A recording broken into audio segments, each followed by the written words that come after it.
Hi, my name's Phil Craig. I'm a writer, a TV producer, a lover of stories, and a connoisseur of scandal.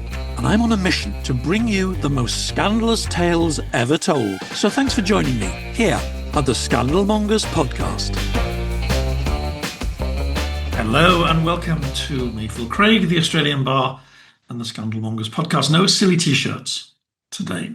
Although actually I thought I should find my old cricket whites, given that the last episode on cricket did really rather well, but I think they got thrown away several decades ago. No, I haven't played the great game personally for quite a while. But a lot of you were quite interested in my conversation with Tim Wigmore about Test cricket. And yeah, it's been one of the most successful shows I've done, certainly by myself, on here. On YouTube, it's right up there. So that's good. I actually looked a little bit at the data, and I think my timing was just perfect. There was a very exciting test match, which concluded a few days ago.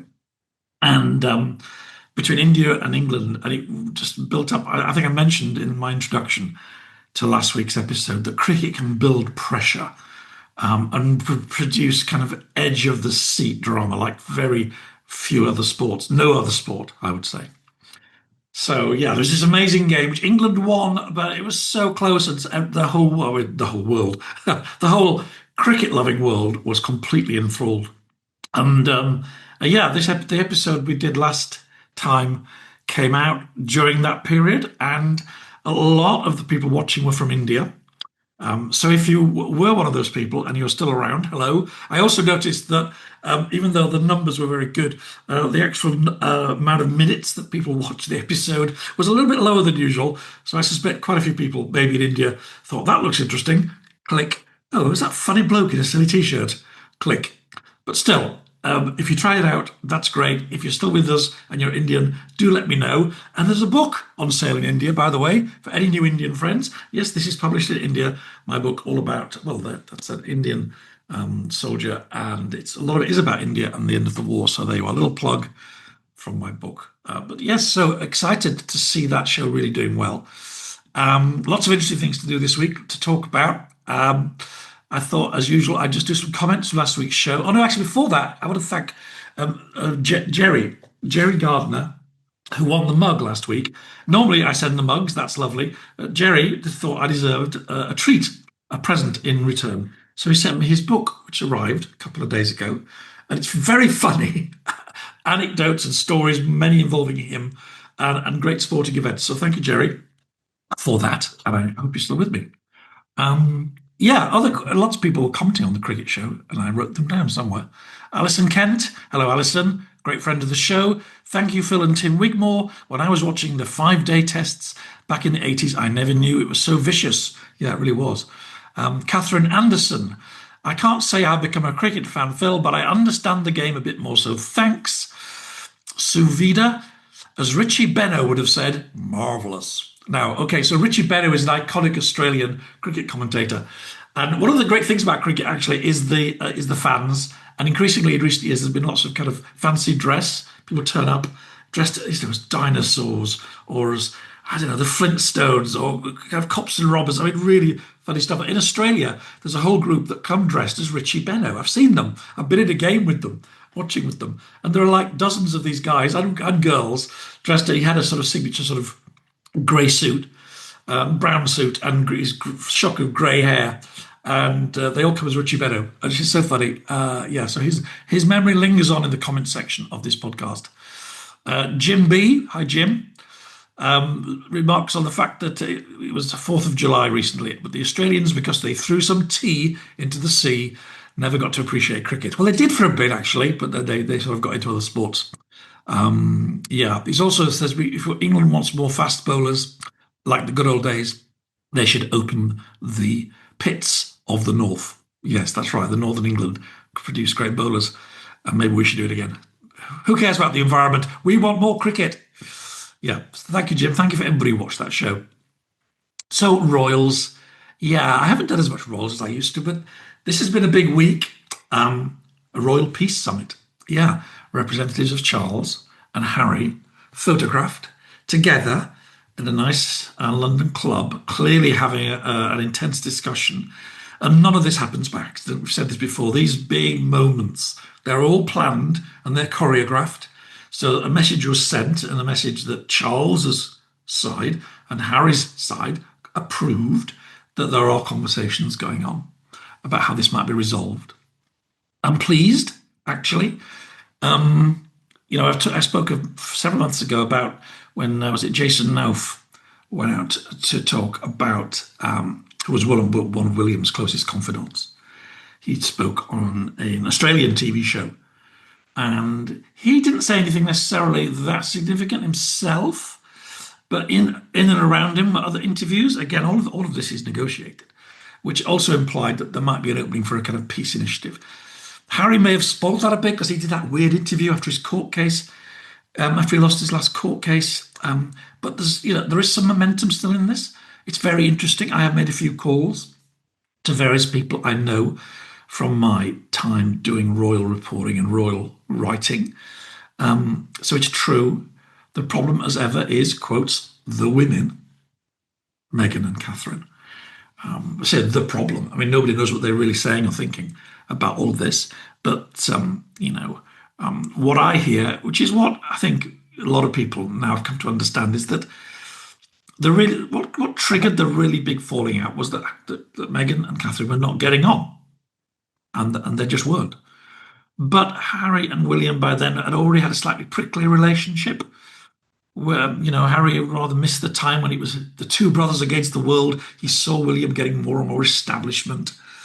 And I guess also, inevitably, because William is going to be king, he could no longer play the sort of young rebel, which I think Harry liked that role.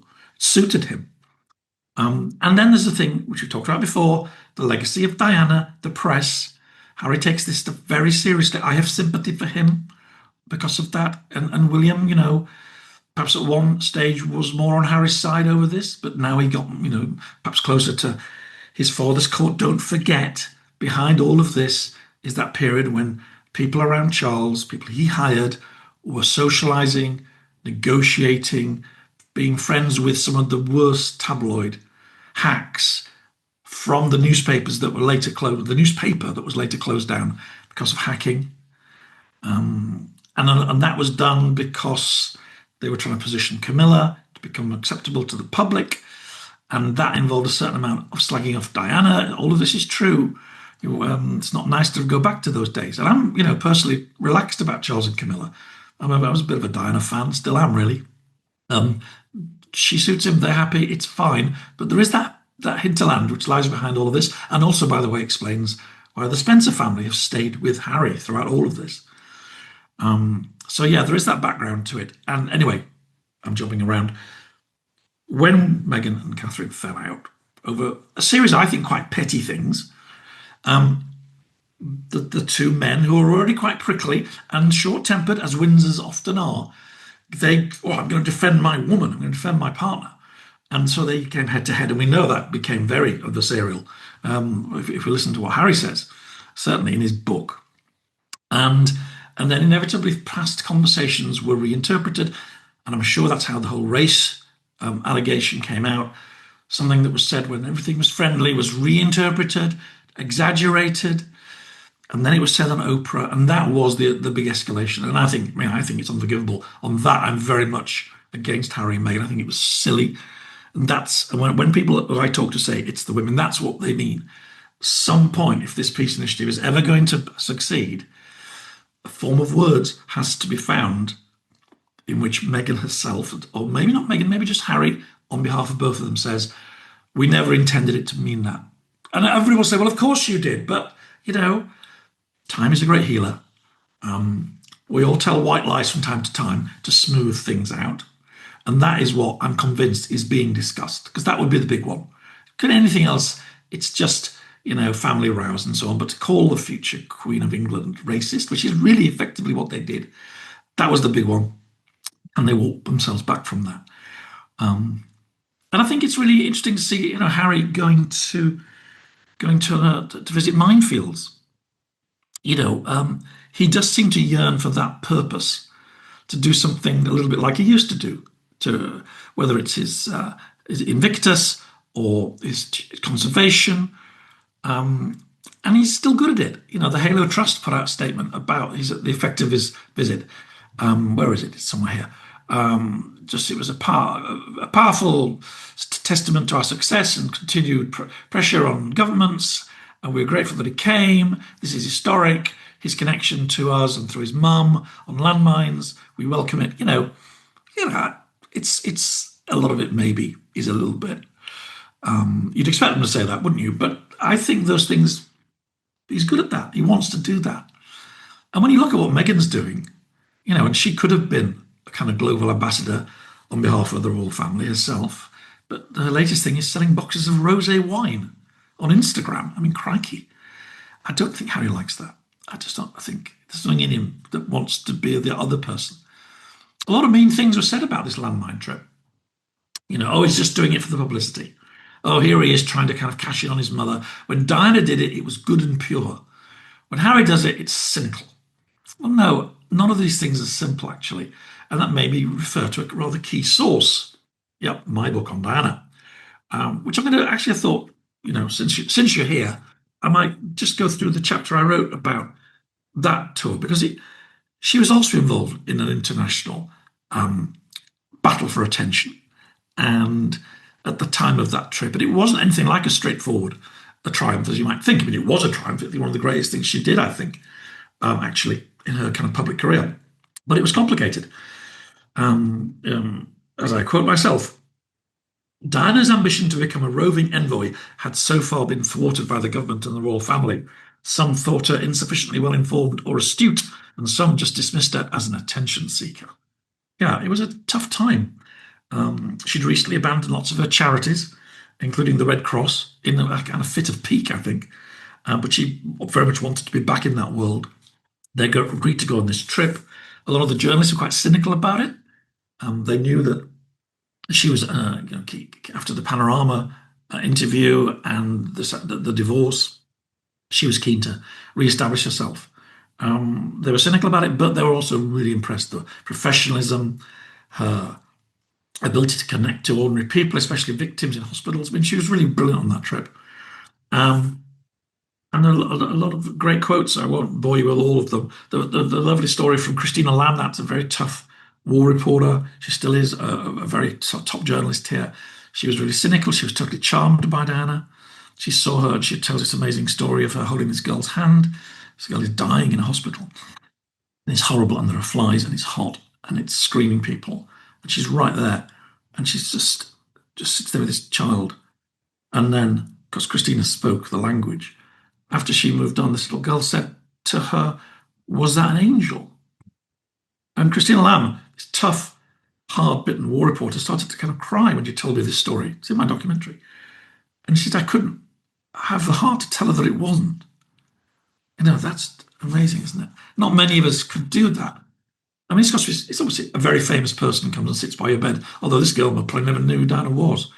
But was that an angel? Amazing story. And yeah, but there were political rows back in London. The government was criticising her. She wasn't saying things that were official policy. She was being attacked on the news. She had to deal with all that. And then there was just there were all sorts, she was going through strange things at that time with Diana. She'd had the nuisance calls to that guy, Oliver Hoare, who she was clearly obsessed with. That was a bit weird. And she was having a big run-in with a woman called Victoria Mendham, who was one of her assistants. And they were having a row about money. Victoria Mendham didn't earn very much. They got on holiday a few years ago, and Diana was pursuing her for her share of the costs, which a lot of Diana's friends thought was odd. While she was touring Angola, having just returned from another Caribbean holiday, she just returned from this holiday, sorry. While she was touring Angola, start again, Phil, Diana found a few spare minutes to pursue Victoria Mendham over what she deemed to be a share of the costs of the holiday. Since they had been staying in a beachside villa at £1,000 a night, this came to rather a lot.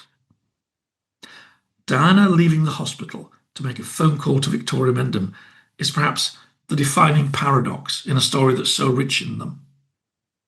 So how do we weigh up and value a life? Not by algebra. A bad act doesn't cancel out a good one.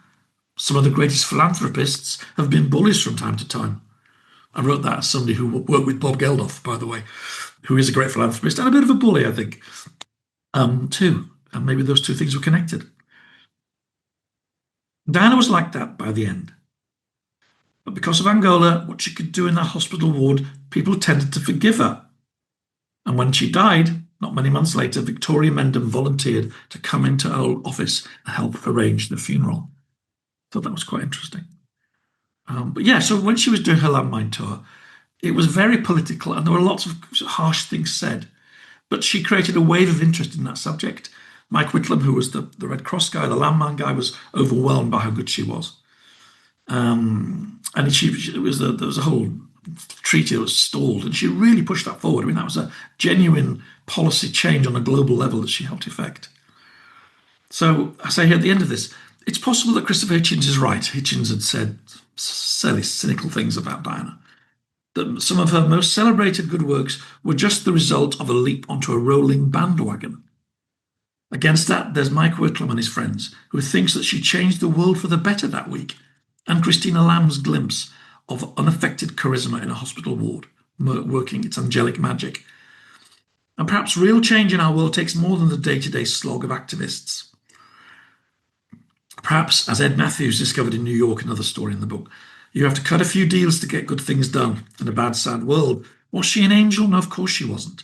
She was a woman who was capable of behaving in strikingly unangelic ways, even in Huambo in Angola. But at that moment, by the bedside to that dying girl, and for that great cause, Diana was the only angel in town. Okay, maybe that's a bit overwritten. But I guess what I was trying to say is about her then and about Harry now. It was all complicated. They were all, both of them at different stages in their lives were part of a battle for kind of global attention. As much as they wanted to do good things, and I do believe both of them do, that was always part of it. And I guess being royal is that, isn't it? You know, if you think about it over the years, your duty is to represent the country. Your choice is to do good works, use your celebrity for good. Behind that, there's often been internecine battles and conflicts and backstabbings between fathers and sons and brothers and sisters. It's never really been that much different. So, and time is a healer. Nobody, when I wrote that book, somebody had told me that, and this book was 2002, I think, that Camilla and Charles could put all of that behind them and become popular, I wouldn't have probably believed you. But you learn that things can change.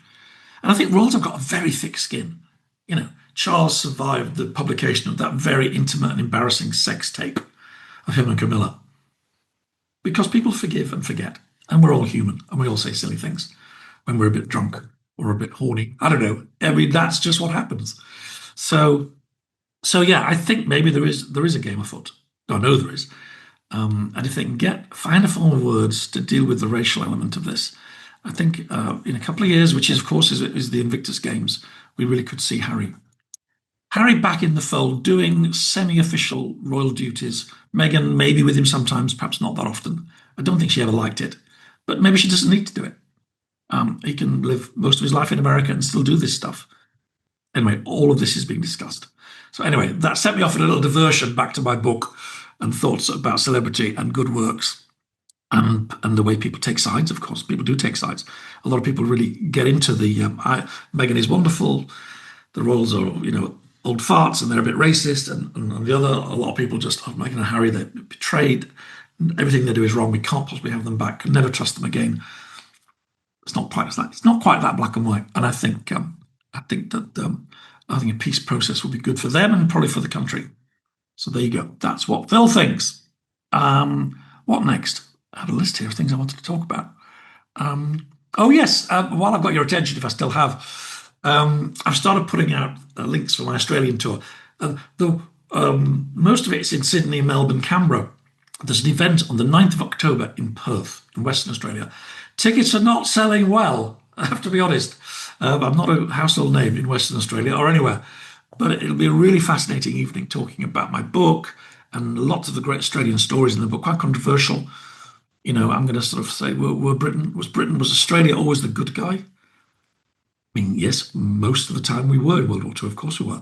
But some of the stories in my book about the final months, and they very much involve Australia. It's more complicated. So there's a lot of controversial, provocative stuff. Come along, State Library in Perth. You can easily Google it. I'll put a link up on my Twitter. 9th of October, Phil Craig, State Library, Perth, Western Australia. Be there or be square. Right, Battle of Britain, another of Phil's obsessions. Something we've talked a lot about because, yeah, well, all my books on World War II, my programs. But this is an interesting one because Victoria, who I haven't really mentioned her name, but it'll be in the title of the show. Victoria's written this really interesting book entirely from the German perspective. And one of the great myths of the Battle of Britain, I think, is that the Luftwaffe was this kind of overwhelmingly modern and sort of invincible force that swept all before it, and the RAF was clinging on by its fingertips. Actually, that's not quite true. The RAF was really rather impressive, and it was always a bit more evenly matched than we like to remember because we love the idea of Britain being the underdog. But I've not seen a book before that's really all about the German perspective on the Battle of Britain. And so I spoke to Victoria about it, and you're going to share what she thinks. And at the end of the show, I'll have more information about what's coming up next, including, yes, Andrew Loney. We now have a date. Andrew's book about Prince Andrew and Fergie. It's going to be a global sensation, I think. I know it's coming out in many countries. And he's coming on the pod, back to the pod for a nostalgic visit with me to talk all about it in August. So that's exciting. All right, enough of me for now. Let's do the Battle of Britain. See you later. Victoria, you're very welcome to what I think we can fairly say is the iconic Australian bar here at the Scandalmongers podcast. Welcome. Thank you so much, Phil. I'm super excited to get into this with you. And I feel like it's a real merging of past and present generations all kind of coming together. So I'm really excited. I would be the past, you would be the present. Is this what you're saying? But we're both the future. But we're both the future. Well, actually, talking of past and present, this is the first time I've ever worn a tie for this podcast. And it's in your honour. Really? Can you see? That's the International Air Cadet Exchange. I'm sure you recognise that from 1977, when a fresh-faced teenage Phil Craig was trained to fly and given this tie by a Spitfire pilot from the Second World War. Oh, my goodness. True story. History chills. Wow. Well, I mean, he was a classic. It must have been in his early 60s. Still had the cravat, the MG sports car, the moustache. Oh, my goodness. Oh, what a man. Gorgeous. Love it. Absolutely love it. You wear it with pride. I certainly do. And also, I received this with pride and excitement. Your lovely book published yesterday, I think. Yes. Yep. Very new. And don't they make a great pair for any discerning book buyers? Complimentary, I'd say. Definitely. Yes, I would like to get into The Reckoning as well. I know it's technically, we're meant to be talking about Eagle Days, but to get into Finest Hour and The Reckoning would be fabulous as well. Oh, that'd be nice. No, I mean, I often stretch the term scandalmongers because there's nothing really scandalous in your book. Although you might say the way that the war was remembered, the Battle of Britain, was a little scandalous at times. I don't know. But it's something that viewers of this podcast will know I'm fascinated by. And one very original way, I don't think I've ever seen a book that just really drills into the other side, the German perspective of this incredibly important, pivotal battle. Is it something you'd always wanted to do? It is. It was one of those things that I think my journey into studying the Luftwaffe was a sense of wanting to understand the other side, because I initially started more in Bomber Command, really. I did my undergraduate thesis was on the legality of the bombing of Dresden, and then my master's was on the Dam Busters, was on Operation Chastise and kind of redressing wartime and post-war mythology. But because the Luftwaffe really doesn't feature in that story, it's very much an element of surprise. There's a little bit of interception, I think, over the Netherlands, and that's about it. It's one of those things that led me down that path of wanting to understand the other side and kind of, with Eagle Day specifically, move away from just using the Luftwaffe as this sort of cartoonish antagonist and a foil to Fighter Command, and therefore going more into looking at why it was such a flawed but a formidable opponent, and ultimately why it was so important that Fighter Command, that the few prevailed against it. Yeah, I mean, I think in terms of my own views, which I think you know pretty well anyway, but for many years we tended to we tended to fall back, I think, and I think the Battle of Britain movie, for all its qualities, does this too, on a very kind of, we are the underdog. The RAF is hanging on by its fingernails. The Germans are overwhelmingly efficient and well organized. They're machine-age supermen. They've smashed Poland. They've smashed France. They've smashed Holland. Yeah. They blew Guernica to bits. Everybody's terrified. Well, that's true. People were terrified of bombing. But that really, I think, underplays the genius of Dowding and the sheer technical brilliance of Fighter Command. Absolutely. Yes, I think it lacks, there's no representation in the film of reserves, for instance, and the fact that the Luftwaffe had pretty much zero reserves. They didn't have it as quite as much of a priority as Dowding. And of course, for Fighter Command, their reserves aren't fully committed until sort of about halfway through September. So, they've been so careful, Dowding and Park, to conserve their resources. And I think also there's a real... Understandably, because there is a sense of wartime reconciliation in that film. It is an Anglo-German collaboration. Of course, Adolf Galland is one of the key technical advisors, but I always say we have to be careful with the term technical advisor. He is also there to make sure the Luftwaffe is being presented a certain way. The RAF veterans are doing the same. And there's an awful lot that's cut out of that film that doesn't touch on some of the less gentlemanly aspects of the battle. So, for instance, Gallant was really angry at the prospect of them including a scene where a German fighter pilot strafes a parachuting British airmen. And then there's also the other way round. The British don't want his suggestion of the fact that the RAF often downed German air sea rescue services vessels and, more specifically, sort of flying ambulances. And this was a classic British strategy. It's understandable in the invasion fear. Of course, they don't know whether these aircraft are sort of put in red crosses to make it seem as if they're completely benign, but could be, doing reconnaissance, could be trying to scope out the scene for Operation Sea Lion.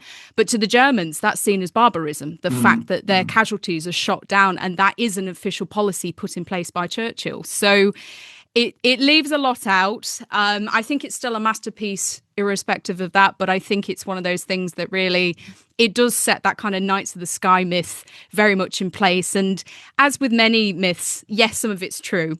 There is no smoke without fire, but it's not the whole story. Well, no, let's get into your book because, you've really interrogated German archives, German oral history, and also the German press. Some of the best bits of the book are when you get really into the German media and how brilliant it was as a propaganda arm of the state, but also how kind of nasty, just purely nasty a lot of it is. This vision of the world where powerful people, by which they mean Jews, are pulling the strings of Britain, and that the ordinary people of the world don't want to fight. They want to accept the generous rule of our Führer. But it's only the evil Jews and the evil Churchill, who's, of course, in bed with the evil Jews. I mean, it's pretty twisted, a lot of it. But anyway. It is. Yeah. No, it's very true. And it's important to look at because you see it crop up in the dialogue of some of the captured Luftwaffe airmen as well. It's not taking place in its own vacuum. It is having some impact. Now, of course, there are Luftwaffe airmen that show quite remarkable resistance to Nazi conditioning in some of the British reports of those that they interrogate and those that they overhear when they bug their conversations. Quite a surprising amount listen to foreign radio outlets like the BBC, even though they shouldn't have done. And some really sort of hated things like Der Stürmer, like the Nazi magazines, and they could see that it was as one of them describes it, a lower class kind of reading. But in other cases, absolutely, some do parrot what's being said in the press, and they talk about the British being beasts that need to be destroyed, and also talking about, they use very inhumane ways of discussing some of the Jews that have been forced to work for them on Luftwaffe airfields, things like if they're needing to clear snow, or in Poland, they immediately get slave laborers to start repairing all of the stuff that's useful to them from the Polish Air Force, but then they sell off all the rest. So they are really looting and picking and exploiting the nations that they go to. And they do have those kind of links in what's been said in the propaganda and sort of spouting the same figures, and the idea that, oh yes, the British are defeated, so it's an interesting mix. You in your early chapters you capture the sense of excitement. I mean, it must have been a thrill if you like to fly. You're a patriotic German. Suddenly you're winning victory after victory. And the whole world is both either admires you or is terrified of you. And they seem very overconfident, maybe even cocky, as they approach the Battle of Britain. Is that fair, do you think? It's fair amongst the younger flyers. Definitely. So Gunter Rahl, who, of course, it's funny to think of him as being inexperienced because when we look at his career and also the kind of the forming influence he has on the West German Luftwaffe at the end of the war and sort of being so interconnected to NATO, it's hard to remember a time where he was actually more inexperienced. And he very much testifies in his autobiography about his own naivety. And he thinks it's going to be a few days. They think they are literally going to secure air superiority, preferably air supremacy, over the RAF, and that they're going to pave the way for the invasion. And I do see this particularly in some of the kind of lower ranks, because I make sure that the book isn't just dealing with the well-known generals and the elite fighter aces, although they do get mentions, obviously. But I was very careful to look through the entire Luftwaffe and go through its different ranks, all the way from Gefreiter or private all the way up to Reichsmarschall with Goering, and to look across ground crews as well and ground personnel, so air signals units, the medical corps that are tending to the flying arms, and even to the paratroopers that are itching to be deployed. You know, they are being expanded at an ever-growing pace by the end of August 1940. So they all believe that the invasion is going to happen in many cases. And so it is interesting going into that mindset. I think the younger ones that are being a bit more kept in the dark about the specifics of Sea Lion and are being primed just in case it happens, they are quite a bit more hopeful and, as you say, in some cases arrogant. But I think those that are higher up have quite a bit more pessimism because they've already had experience coming up against British Spitfires at Dunkirk and realizing that in some ways, even though in July 1940, they do have a numerical advantage to some degree, this is a different kind of opponent that is equipped with modern aircraft and which are also learning all the lessons from all the other pilots that are coming in from Nazi-occupied countries, from the Poles and the Czechs and the Free French. So, you know, it's an interesting mix. But So yeah. Yeah, well, you have some brilliant air combat. I mean, it's not all analysis. There's some great stories from the German perspective of what it was like to go into action. And I think from the very earliest days of the Battle of Britain, they suddenly realised, oh my God, this is going to be really hard. Especially the poor Stuka pilots. You've got some great descriptions of these because they had been one of the stars, hadn't they? The ground attack dive bombers had been really important in the victories prior to that point, but they soon emerge as kind of sitting ducks for the RAF and they go into battle very confident and they limp home, those who survive, feeling rather crushed, I think. Yes, rather sorry for themselves. So I'd love to give a shout out to Andy Saunders, who you'll likely know, because he was very kind in giving me Kurt Scheffel's diary, who's a Stuka pilot. And his just makes for chaotic reading. You know, you see the actual responsibilities that are on Stuka pilots in this period because, again, I think we have such a entrenched narrative of this sort of Nazi Übermensch who's a robot and who is, you know, that extends to all parts of their life, including their kind of precision in flight. And of course, you know, there are a certain amount that are politically seduced, if not completely corrupt.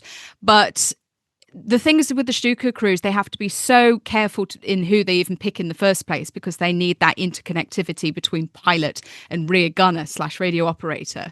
So they have to forge a really strong bond to work together. This is such a dangerous white knuckle ride between the two. And so it can be particularly heartbreaking, like it was for Scheffel, when something happens to your rear gunner. And as a result, that can have such a psychological impact because you're still going through the sortie, but if something's happened to your rear gunner, it's that horrible feeling of you are alone. You can't really help them because you've got to focus on flying and trying to get yourselves back to the French coast, or press onto your target. And that's the thing, it's exhausting to be a Stuka pilot. It's very dangerous.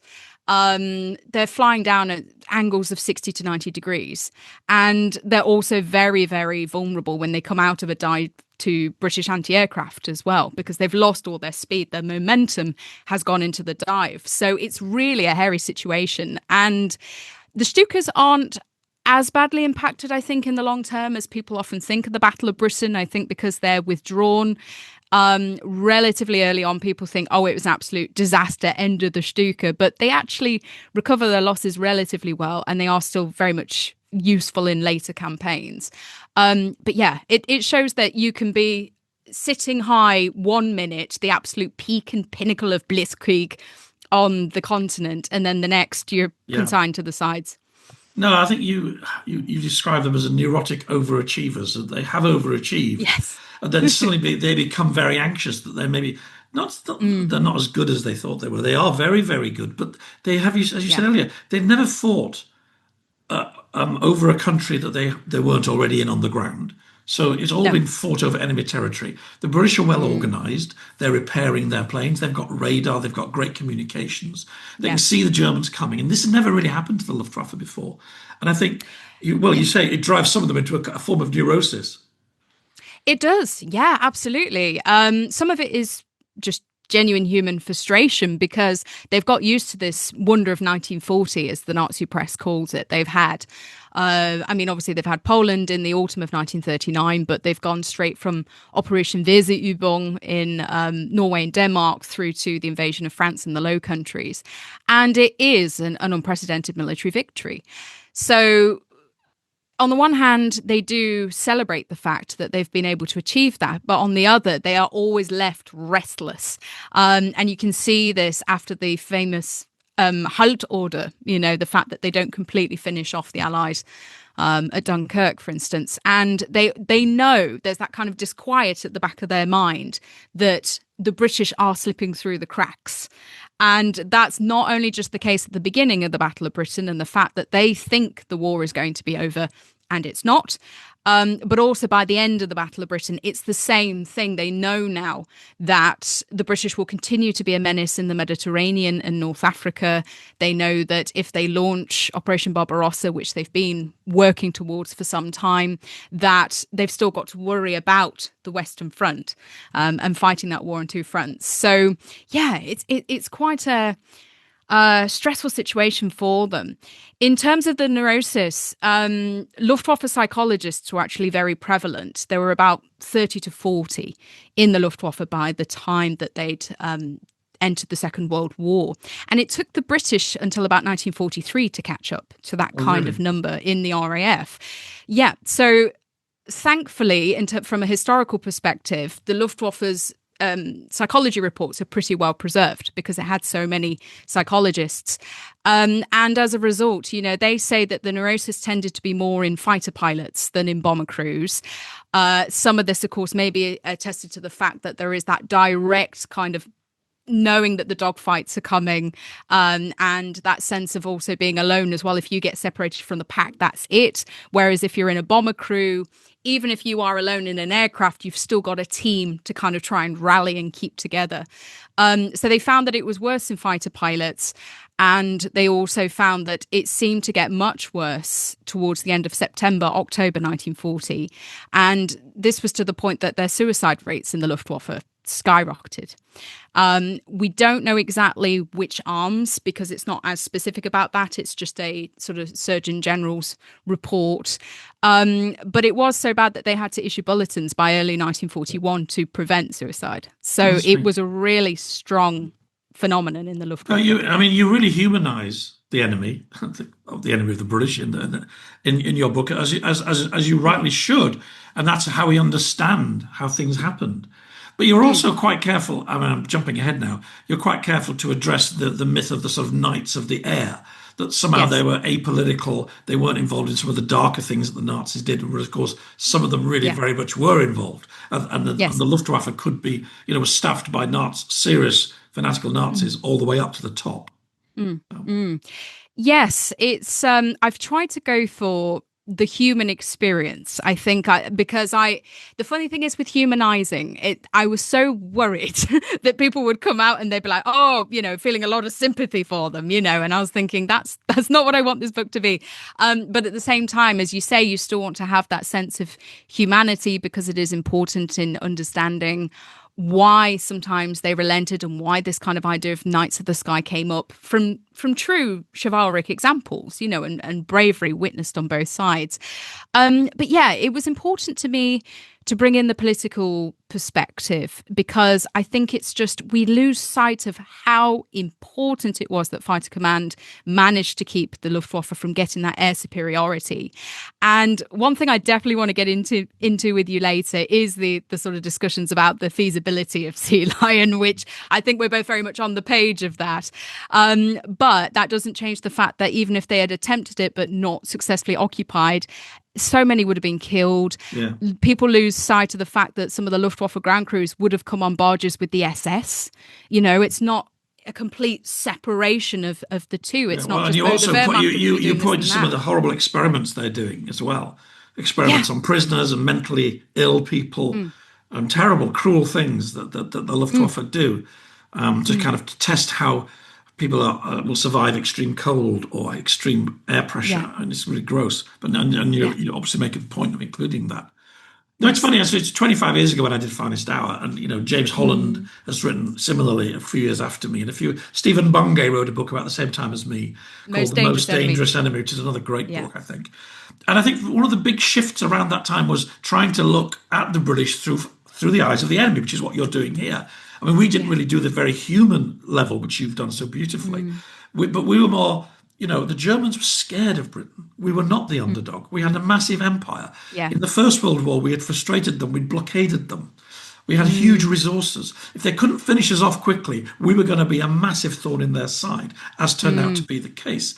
And yes, when it comes to the invasion, those who understood naval strategy, and that obviously wasn't the Luftwaffe's priority, but those who did, terrified of crossing 22 miles of ocean, patrolled by the world's biggest navy, when half the German Navy had been destroyed in Norway.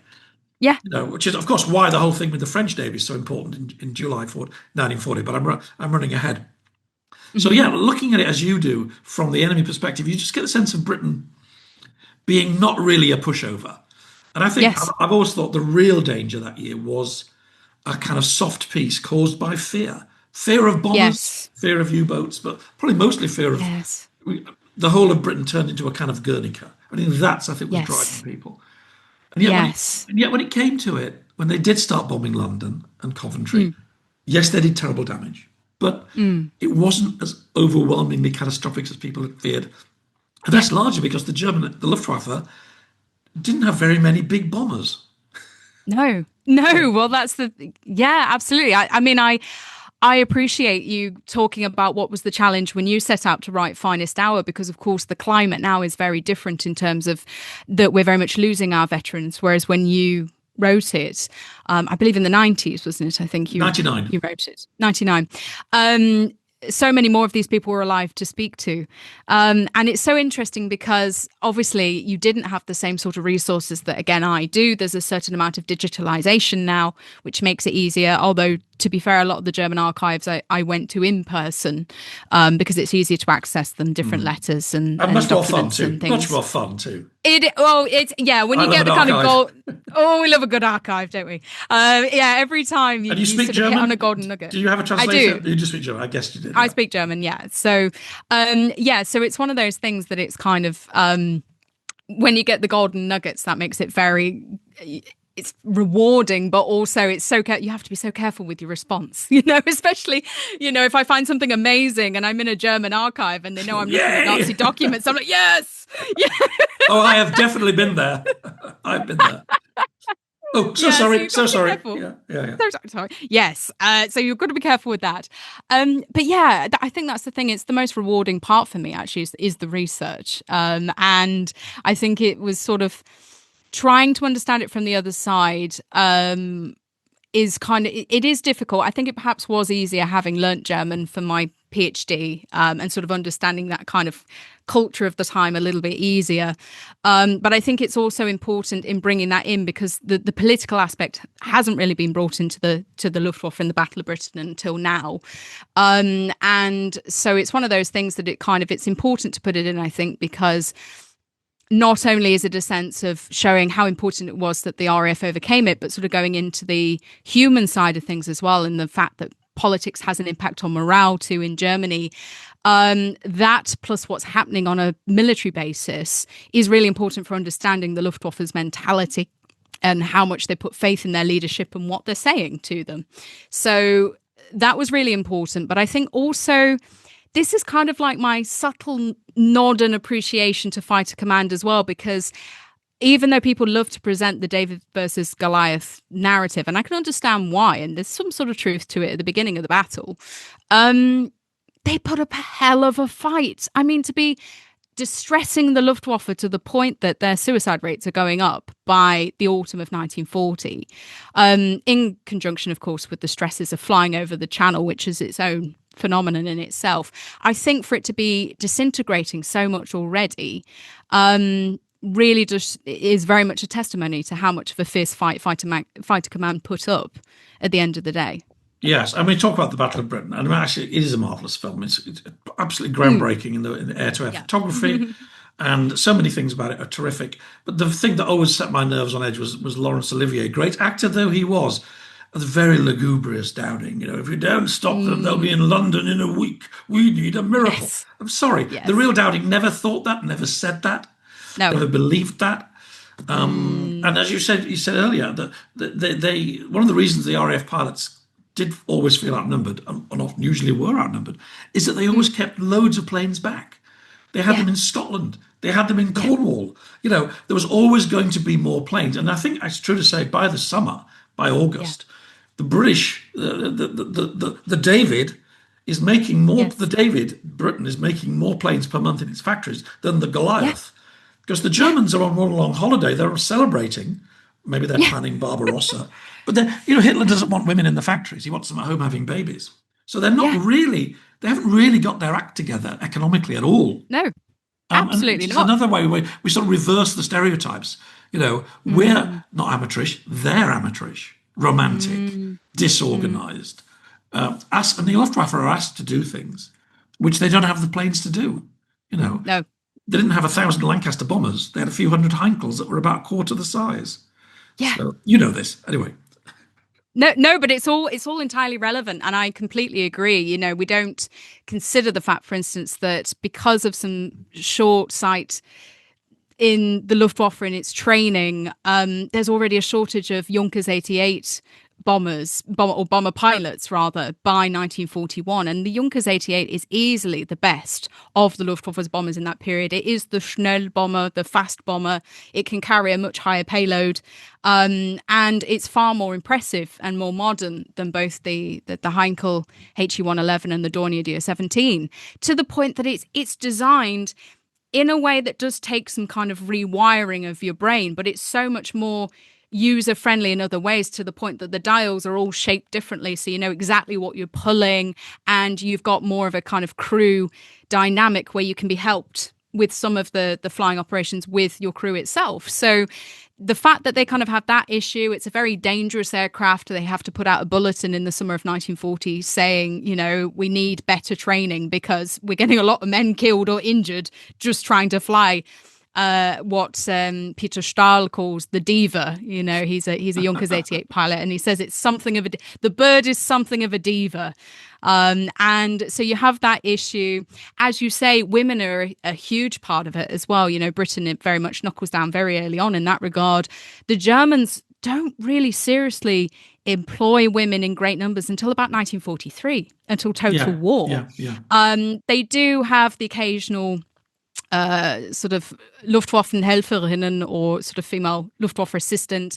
They do have a few at certain Luftwaffe air bases early in the war, but there are not many at all. So they're not drawing on that. And even when they do tap into that resource, it's very inconsistent because, as you say, there is that clash between what is the role of a woman in war, and they think it's that, her sort of kleine Welt, a little world of her family, but then they need to replace the manpower in factories and across Germany. So, in many ways it has disadvantages, and it's not particularly well organised.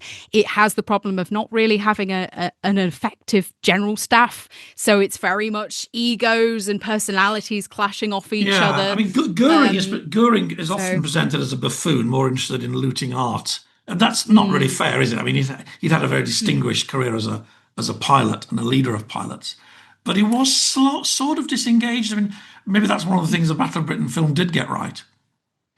I think they did get it right. I think with Goering, his issue, and I did a podcast on his career quite recently, actually, on Not So Quiet on the Western Front. And the thing is with Goering is he was stuck in the First World War. He was a little boy. And he very much had this sense of, even when he was growing up, he was obsessed with legends of knights and castles and all of these different things. And I write in the book, actually, there's a really interesting story from Johannes Steinhoff, the very famous fighter ace, who talks about how he went to a night fighting conference in the autumn of 1939. And he goes along to the Reich Air Ministry, and it's all, it's all done on the inside in Goering's kind of sumptuous villain's lair. It's all thick leather chairs and a huge kind of sort of wagon wheel as a chandelier. It's absolutely massive proportions, 6-foot seat that he sits in, his throne. And he talks about the fact that when Goering's talking about the war, he said it's like something out of a First World War film. He's talking about, all this kind of like barnstorming and all of this, wait until you see the enemy's whites of his eyes and all that kind of thing. And Steinhoff says to him, I am the only one that's actually been in a war, or rather the Second World War. And it's not like that now. We have to have oxygen masks. We fly at higher altitudes. Turns aren't quite so definitive now in the aircraft that we have. And Goering says, and I could just imagine like how the look on his sort of piggish face, he says, young man, you have a lot to learn, so he says, oh, why don't you sit down on your little rear end? And I just think, oh my God, that is just absolutely sort of represents Goering to a T, and that he doesn't want to hear the truth because it clashes with his fantasy. And that's ultimately, so interesting. I think that is true. I mean, disorganized, romantic, amateurish. There's a wonderful story in Farthest Tower. I'm sure it's in other books too. I think there's an attack one day of Stukas on, is it Thornley Island on the south coast? Yes, Thornley and Island, there's a big battle goes on. And I think they lose like a dozen high-quality pilots. But it turns out the airfield they're attacking, it's got nothing to do with the RAF. It's a former Naval Air Service training base, and there's nothing there. Maybe a couple of gliders, flown by the kind of air cadets, Phil Craigs of 1940. But it's not a decent military target, and they don't have good intelligence. They can't get their spotter planes up. They don't have good air photography, and all the things that the British become very good at. They don't. So they're sending good pilots to die over bad targets, and of course, every time that somebody's shot down, which is another big. This hadn't happened in the previous wars they'd fought. If you're shot down over Britain, you're out of the war. You're in a prisoner of war camp, and Helen Fry's friends will be listening into your conversation. Yes. But if a British pilot's shot down over Thornley Island, they're going to be back in the bar by the end of the day. Yes. Regimental mess. Huge advantage, yes. And one thing I like to emphasize is that radar isn't just a British advantage. It is also a huge morale knock to the Luftwaffe, because at first they don't figure out what the hell is going on. They don't understand how the British are able to scramble their airmen so effectively and at exactly the right point. And they think they've got the initiative. They think that they've managed to sort of breach the British skies and be undetected. And particularly during the Channel battle, they have no idea why it's happening. And towards the, as they get further into the Battle of Britain, they do start to figure it out, and they do detect chain home and chain home low. But, that is also brings its own fears in itself, the fact that now they could come up as a blip on British radar. So it's interesting because you have that element. You've also got what they called channel sickness, or in the German is Kanalkrankheit, and it's the idea of this kind of nervous condition that was created from flying over the channel so often, and they would lose weight, they would be sick, they'd have diarrhea, they would be, Ulrich Steinhilper, for instance, said that the typical symptom is a greater consumption of cigarettes. It's very much this sense of fatigue, but also just being completely and utterly shattered in trying to contend with what's happening. And this happens quite early on. I think people always think it must be it must be during the most intense phases. But there's a letter from a junior doctor in a Luftwaffe bomber wing from the 13th of August, from Eagle Day, that already says our nerves are shot. They've gone campaign after campaign after campaign, trying to, yes, they're securing those victories, but they're still getting losses. These are their first serious losses as well as their serious victories. So, they're kind of trying to reconcile those two sides of, yes, it's a great victory, but also they are losing more of their friends. So, I mean, I think you always fall in love with characters in your book. I'm quite open about that. My nurse, Angela, who I never met, of course. Oh, I'm really quite enamored of her and just her spirit. An incredible woman. But I know we're talking about probably members of the Nazi Party. But was yes. there anybody in the book who you really liked? Just reading about their experiences of the war, you thought, okay, you're all right. I think, to be honest, Peter Stahl, the Junkers 88 bomber that I told you about, there's definitely some post-war revisionism in his memoir that you have to be careful about, in terms of the fact that he very much goes into the narrative of, we've been stuck in his words, this stubborn bullshit war, and he feels like he's been dropped on it, no warning. He's come from this very he's a newlywed. They've got a lovely little cottage. He's enjoying his life. He's a civilian flight instructor before the outbreak of the war. So he's enjoying his life. And then he's sort of thrust into the Luftwaffe, because, of course, his flight skills, and particularly in blind flying, are really important at that point. And so I think his kind of testimonies I found fascinating, because you have to be careful and make sure there are points where he presents himself as being separate from what's happening politically.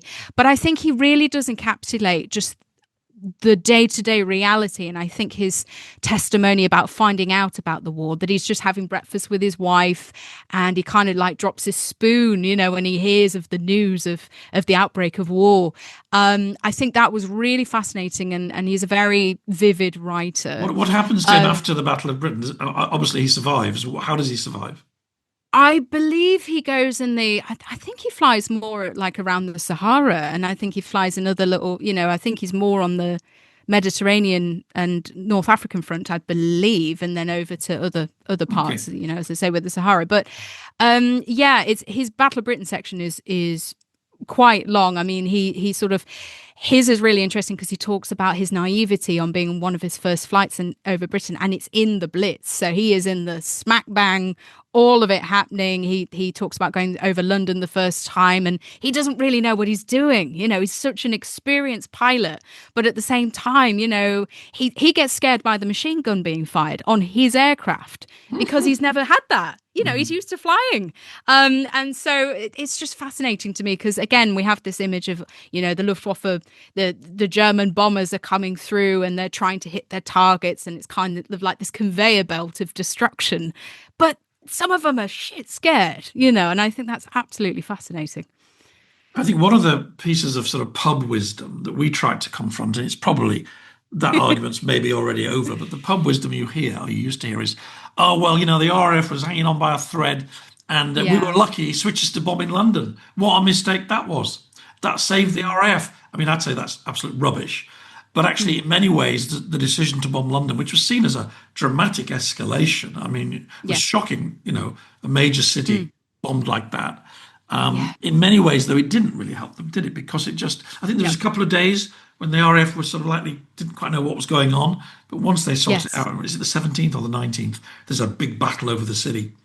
It's the 15th is Battle of Britain Day. So that's the huge kind of big wing insurrection. Yeah, that's right. And they end up, giving them an even bigger beating. And I know that there's no real end to the Battle of Britain, and big raids go on right into 1941.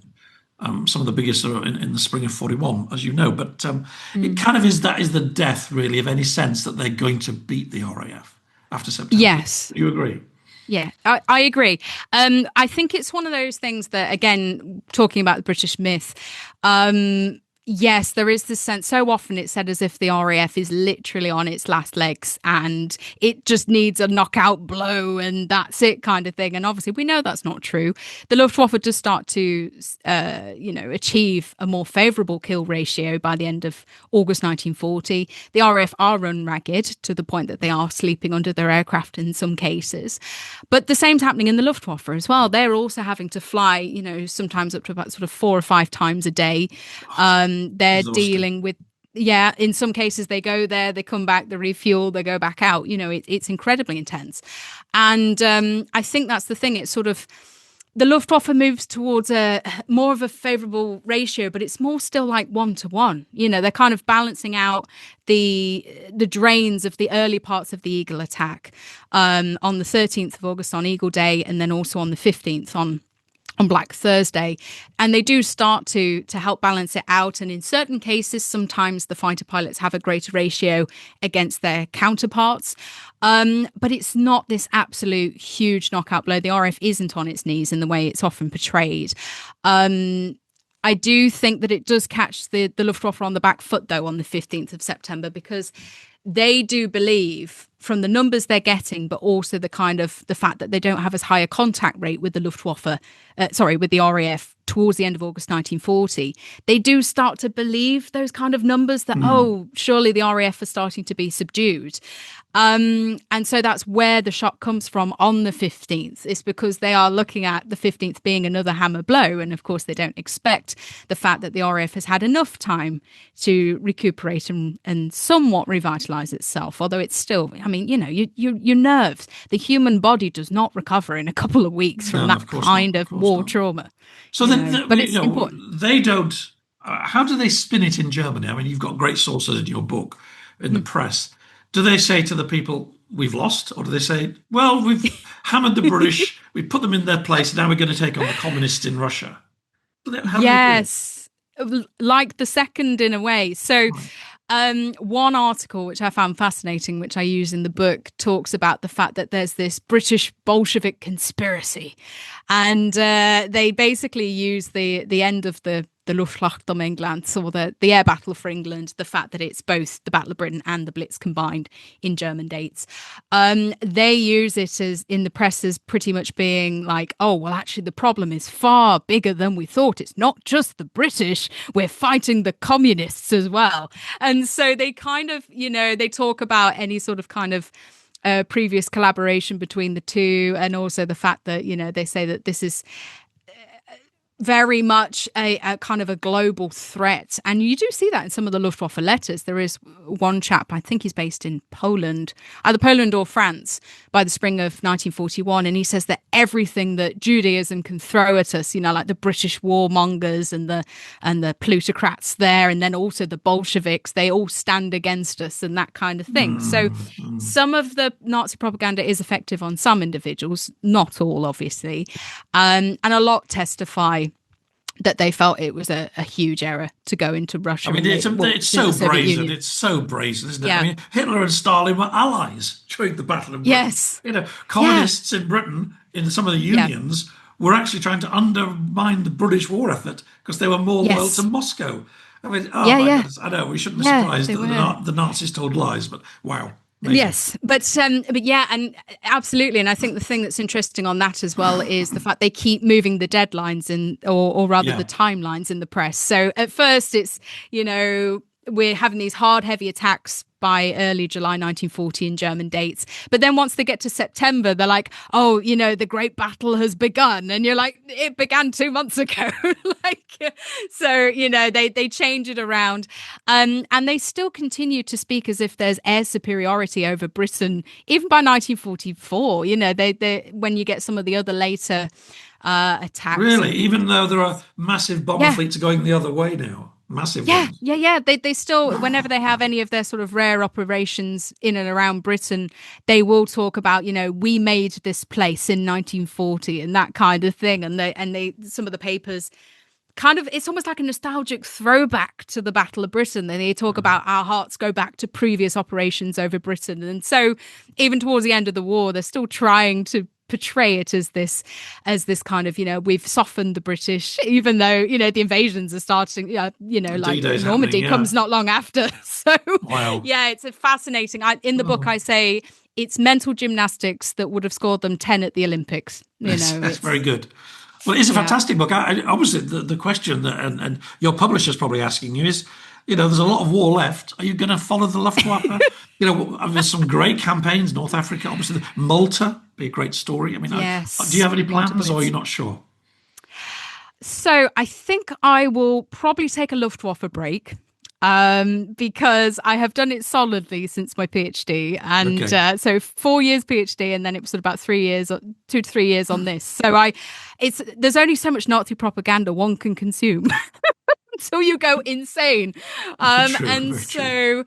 so I need a little bit of a decompression, I think, from the Luftwaffe. I will likely go more into the RAF again, but I think what I will likely do for a future book is go a bit more into the political side of the air war in terms of perhaps more things to do, digging more into the air ministry, all of those different aspects, and kind of reassessing not just its importance to other sort of factions and places, because it's so often done that it's understandably linked to the RAF or linked to aircraft procurement and things like that, but to look at the actual internal dynamics I would really love to do. But there's all sorts of things. I mean, I really like aviation diplomacy as well, which has not been looked at quite so much, and the history of air attaches.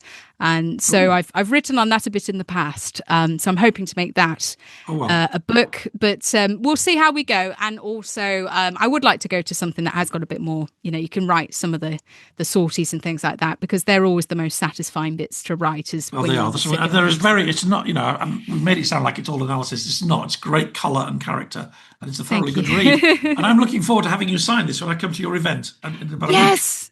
Yes, when you come to Aces High, I'm very I'll excited. be there. No worries. Especially as a guest. I'm not paying. Yeah, it's absolutely. Bar to Yorkshire. You are my honor. You are my honoured guest. You are so kind. Thank you so much. And I'll come with clutching my book. And thank you so much for your time. And enjoy the deserved success that you're having. Thank you so much, Phil. Thanks for having me on. And also congratulations on your success with The Reckoning as well. You're very kind. See you soon. That was fun. Lovely Victoria. I keep bumping into her. I was invited, name dropping time. Al Murray, the comedian, he's famous. He plays the pub landlord, very popular. And he is, of course, also the co host of the We Have Ways podcast with James Holland. Anyway, he asked me to say a few words at the end of a big charity walk they did a couple of days ago. It was absolutely stinking hot. And about 24 people did this 20-odd mile trek right across Greater London. And whereas Phil had to walk 150 yards from the bus stop, but even I was so soaking in sweat. It was so hot. These guys had walked all day. Anyway, I met them in this lovely pub in Barnes by the river. It was sort of one of those idyllic. The test match was on, so listening to the cricket, sitting by the river, and then all these guys came, and so Al Murray was leading them. And I said a few words, and I auctioned off a copy of my book. Did I mention I've written a book? 135 quid for charity. Isn't that good? That's more than anybody's ever paid for a book of mine, I think. So that was fun. And then Victoria walked in. It turns out she was dating, actually, one of the people on the walk. I think I got that right. If not Victoria, I apologise. I think they are going out, as we say. And it was lovely to see her again in person.